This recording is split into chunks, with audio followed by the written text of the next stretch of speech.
అదృష్టమంటే ఈ 6 రాసులదే. ఈ ఏడాది టాప్ రాసులివే. ఇందులో మీ రాశి కూడా ఉందేమో చెక్ చేసుకోండి. మీకు లక్ష్మీదేవి ఇష్టమైతే ఓం శ్రీ మహాలక్ష్మయ నమః అని కామెంట్ చేయండి. గ్రహ సంచారాన్ని బట్టి ఈ ఏడాది కొన్ని రాసులవారు టాప్లోకి వెళ్లే అవకాశం ఉంది. ఉన్నత స్థానాల్లోకి వెళ్లాలన్న పక్షంలో గ్రహాల అనుకూలత చాలా ముఖ్యం. ముఖ్యంగా శని, గురువు, రవి, కుజుల అనుకూలత చాలా అవసరం.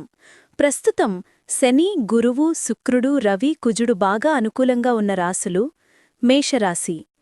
కుజుడు, గురువు, శుక్రుడు అనుకూలంగా ఉండటంతో ఈ రాశివారు కొద్ది ప్రయత్నంతోనే పెద్ద విజయాలు సాధిస్తారు. ఉద్యోగంలో ఉన్నత పదవి, ఆదాయంలో భారీ వృద్ధి, ఆస్తి లాభాలు కనిపిస్తాయి. వృషభరాశి. శుక్రుడు, శని, గురువు అనుకూలంగా ఉండటంతో వృషభరాశివారు అపర కుబేరులయ్యే అవకాశముంది. షేర్ మార్కెట్, విదేశీ సంపాదన,